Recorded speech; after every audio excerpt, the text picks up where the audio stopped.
Hi guys, I'm standing outside the European Parliament, part of course, the European Union, and I just wanted to say the EU has its fans and its detractors. Many Europeans appreciate the single market's advantages, cross-border employment opportunities, the EU's role in maintaining peace and stability, especially these days.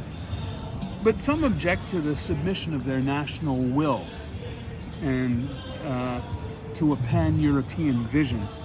They bristle at complying to legislation that might not pass in their own nations, and they resent the fear of cultural assimilation at the possible loss of ethnic identity.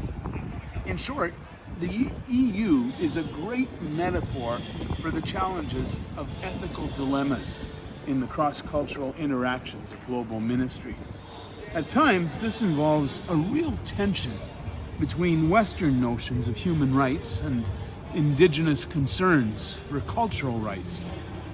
Reader discretion advised here, because I'm about to illustrate this in several articles that discuss female genital cutting, which is the culturally value-free term, or female genital mutilation, which is the human rights expression used among those who see their aim at liberating women from oppressive cultural practices. Now, I've got to be honest with you, it was really hard to select the articles for this particular session because so many nuances were reflected in so many excellent articles. I tried to find both a cross-section of opinions within the allotted page count, and also a cross-section of, diversity from the writers. Both Krivenko and Nyangweso come at this tension from completely different directions and offer a spectrum of approaches to the question, while Malloy provides a fascinating account of cultural transformation. I suspect the story might be more complex than Malloy's short, popular account allows. But the point of these readings is to demonstrate that any solutions to this problem are far more complicated than they appear at the surface. The other topic that I chose is one that has reverberations close to home, perhaps too close to home. I have always held a deep empathy for the gay community while affirming a fairly conservative biblical ethic. But my theology and paternal vision were put to the test when my daughter came out a number of years ago and then later got married. And now I'm the grandfather of two unbelievably adorable little girls. It was never a test of love for me. There was no question of that. But objectively, it remains a theological challenge to my heart how to justly and lovingly and pastorally deal with this very, very difficult matter within the life of the church. The papers here don't address the question theologically, but rather they speak of it as an ethical dilemma in the solution in the Southern Hemisphere.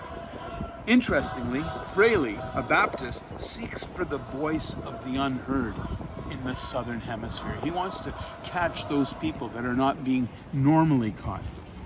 Quero, a Latin voice, opines on the positive possibilities for an emerging queer theology in the global South. While Kevin Ward, on the other hand, a veteran first-hand observer, laments the growth of fundamentalism and Pentecostalism as movements supporting Ugandan repression, while Catholics and Anglicans, he says, have been generally supportive of the gay community. Perhaps surprising to us, since we hear so much about conservative Anglicanism in Africa. I sought to find papers here too that spoke from a variety of perspectives, and was surprised how difficult it was to find one that spoke from a conservative point of view. I don't vouch for the academic quality of Onotere and Urhibo's paper, but in itself, the fact that this was the best that I could find illustrates a difficulty in objectively addressing the matter fairly. Of all my intro videos, this has been the toughest to make and the most challenging in terms of article selection. I've tried to avoid editorializing in terms of giving my opinion about stuff, and I've tried to make fair disclosure about my involvement with some of this. And if I've offended in the process, I sincerely apologize, which I guess underscores the very problem we're trying to address. Catch you next week.